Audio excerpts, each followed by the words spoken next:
Hi there, and welcome to this Lightboard lecture on how fishes take advantage of fundamental physical phenomena to control their buoyancy. This topic is an absolute gas, and I hope that you find it uplifting. As we've discussed in earlier lectures, fishes originally evolved their gas bladders as a means to respire using atmospheric oxygen. Lungfishes still retain that primitive function, as do tetrapods like you and me and my pet cat, Niblet. When you breathe deeply and fill your lungs with oxygen, you are inflating the same structure in your body that I'll be discussing herein. However, most members of Actinopterygii no longer use their gas bladders primarily for respiration. Rather, the organ has become a swim bladder, which they use to help control buoyancy. Buoyancy here is defined as the upward force that fluids exert on objects immersed in them. Now, as we saw earlier, the ability to respire using atmospheric oxygen was a huge boon to many fishes, because there's so much more oxygen available in the air than there is dissolved in water. So, there must have been a strong reason for the change in function to evolve. What's so important about buoyancy? Well, the fundamental answer is that a fish can save a huge amount of energy if it can manage to become neutrally buoyant. Neutral buoyancy is the point at which buoyancy exactly counters an organism's weight, allowing it to float effortlessly in midwater. And as any of you who are scuba divers will know, neutral buoyancy feels magical. When you achieve it by placing the correct amount of air in your BCD, or buoyancy control device, you need not swim at all unless you want to change position. But when you have too much or too little air in your BCD, you'll either bob to the surface or sink like a stone, unless you swim constantly to maintain position. And that's quite tiring for you or for a fish. Now, overall, the ability to achieve neutral buoyancy is a key adaptation that allows fishes to thrive in pelagic open water habitats in both fresh and salt water without burning tons of energy. It also made it much easier for them to evolve and diversify in the middle and deep layers of the ocean. Let's take a closer look now at how fishes achieve this feat. And let me start by discussing weight and gravity. Gravity, as I'm sure you know, pulls objects towards the center of the Earth.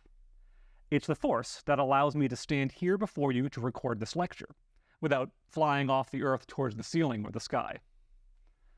Weight is the magnitude of the gravitational force that an object experiences, defined mathematically as so. Weight equals mass times gravity. In the context of buoyancy, your intuition may suggest that massive objects tend to sink because of their huge weight, while light objects tend to float. For example, a boulder dropped into a lake will sink, while an inflated balloon will bob along on the surface of the water. But weight isn't the whole story. Heavy objects, like icebergs and battleships, sometimes float, and light ones sometimes sink. Why? The answer has to do with density, which measures how tightly mass is packed within a unit of volume. Dense objects sink, while sparse ones float. And the mathematical formula here is as so. Density equals mass divided by volume. Massive objects have big numerators in the equation and are thus often dense, but not always. I say not always because volume matters too. For example, a battleship can float despite its large mass of dense steel because it also encloses a lot of air, which isn't dense at all. Despite its huge mass, the ship also occupies huge volume, and a big number divided by a big number is a little number. Because of the immense volume of air inside it, the battleship's average density is lower than the density of water. Thus, it floats. On the other hand, if you puncture the hull and allow water to rush in, the ship's average density increases dramatically because water is much denser than air. Too much of that, and, well, you've sunk my battleship. Now, assuming that makes sense so far, we can introduce the physical law known as Archimedes' principle. Archimedes' principle allows the exact calculation of buoyancy. Recall that buoyancy is defined as the upward force that fluids exert on objects immersed in them. And it turns out that buoyancy depends strongly on the volume of fluid that a fish or battleship displaces.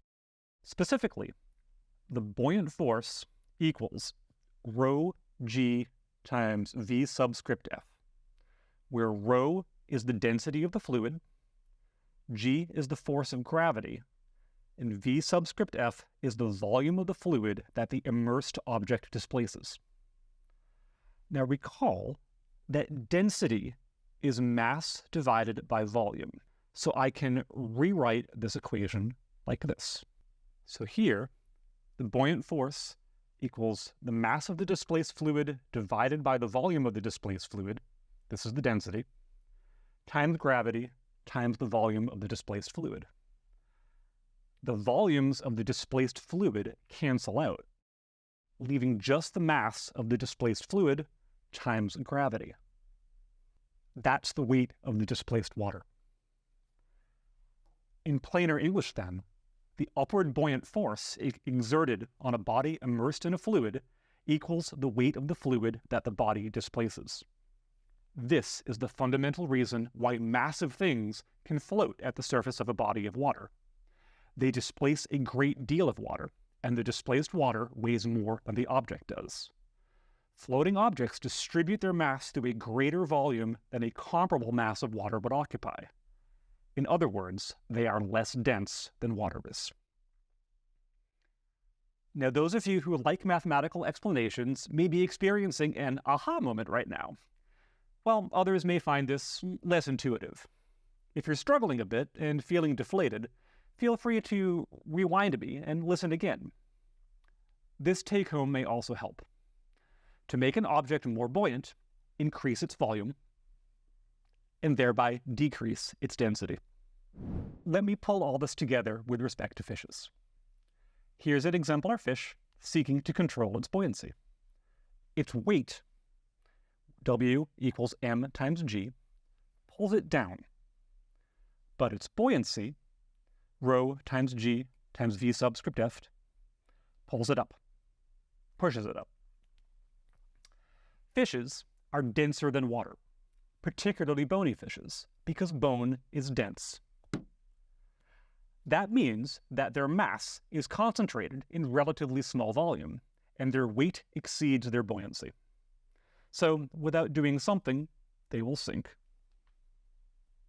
Now, they could actively swim to maintain their vertical position, but they would much rather become neutrally buoyant and float effortlessly in midwater. Now recall that neutral buoyancy is achieved when the force pulling it down equals the force pushing it up. That means that a fish achieves neutral buoyancy when its weight and buoyancy are equal in magnitude. Now, weight is mass times gravity. Adjusting this would mean either traveling to a different planet or jettisoning part of one's body mass on the fly, and neither of those are possible. Meaning that a fish cannot easily adjust its weight. Buoyancy is another story. The fish's buoyancy is the product of the water's density, the force of gravity, and the volume of water that the fish displaces. The first two of these factors are beyond the fish's control, but it turns out that volume control is possible. So that's where the swim bladder comes in. By inflating the originally deflated swim bladder, a sinking fish can increase the volume of its body. That will make it less dense and allow it to displace more water. Buoyancy will increase. At the point where the fish displaces enough water for its buoyancy to equal its weight, it will have achieved an average density equal to that of the water. And at that point of equilibrium, it will be neutrally buoyant. And that's ideal. All right, at this point, I hope that I've impressed upon you that most fishes control buoyancy by adjusting the swim bladder's volume. Now, let me rise to the occasion and explain how a fish inflates that bladder. While fishes may have originally just swallowed air, most modern fishes use a substantially more refined method. they diffuse oxygen from the bloodstream into the bladder. And yes, the gas within the bladder is mostly oxygen, elemental oxygen, which is highly flammable. And so this makes it very fortunate for the world's fishes that there are no ignition sources in the ocean. If there were, their history would have been quite the flash in the pan. Here, I have drawn one loop of a network of capillaries called the Rete mirabile, Latin for wondrous net. The Rete lies adjacent to the swim bladder, which I'm representing here with this yellow color. This line shows the wall of the swim bladder, which is permeable to gases in the vicinity of the Rete. Blood flows through each capillary toward the swim bladder, then doubles back to flow away from the swim bladder, countercurrent to the original flow. Now, to fill the bladder, the fish needs to produce a higher partial pressure of oxygen outside the bladder than in it, so that the oxygen gas can diffuse in. This is a problem because once the bladder begins to fill, it will likely contain a higher concentration of oxygen than the bloodstream does. And as we'll see in the next lecture, even at shallow depths, the total pressure of gas in the bladder is several atmospheres, and most of that is oxygen. Now I'll add some blue numbers that indicate partial pressures of oxygen. I'll write a partial pressure of O2 of 2 atmospheres inside the bladder. Now, in the bloodstream, the total pressure of dissolved gas is about 1 atmosphere, and the partial pressure of oxygen is much lower than that, usually around 1/10 of an atmosphere. And so here I'm writing 0.1 atm at the in-current capillary. So how can a fish force oxygen into the bladder in the face of that very steep partial pressure gradient? Now, the secret lies in a structure associated with the Rete mirabile called the gas gland, which I've drawn here in green. The gas gland, interestingly, does not release gas, at least not directly.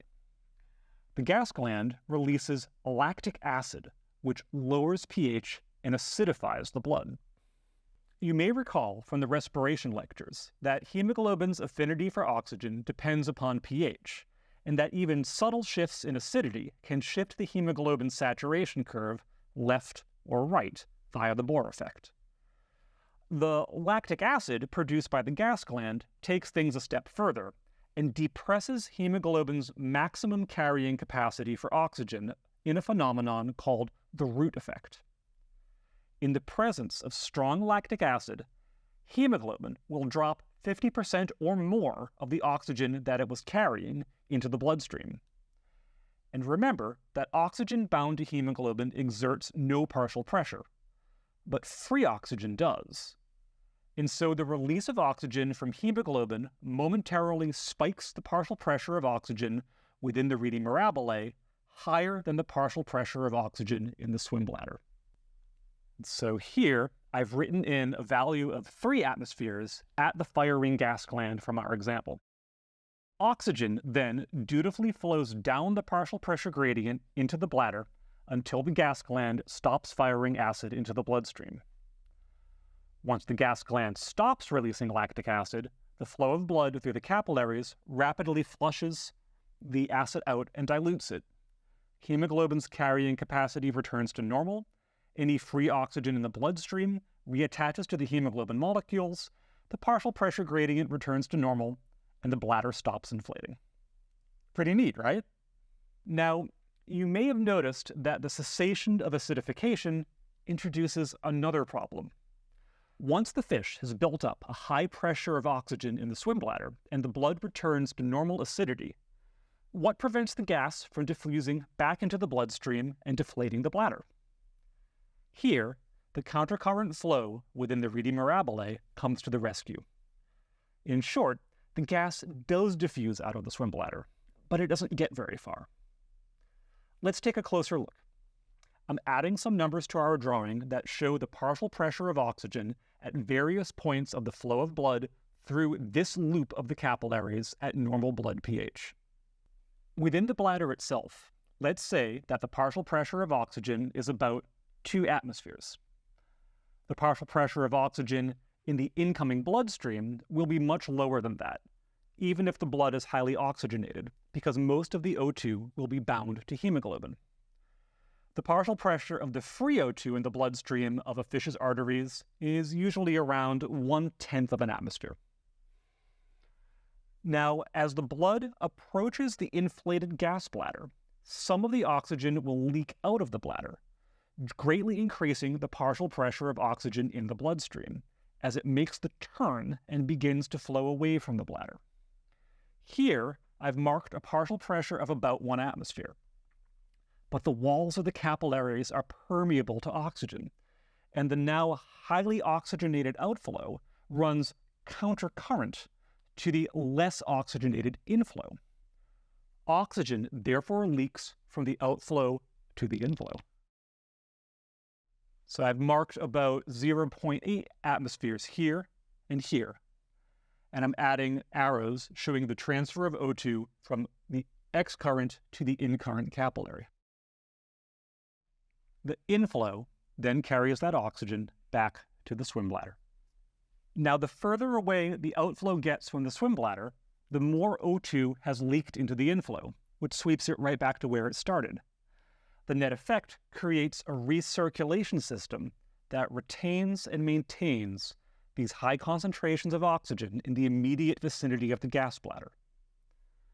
Just as in the example of gill function, this is another example of countercurrent exchange providing a beautiful, simple, and elegant solution to a major physiological challenge.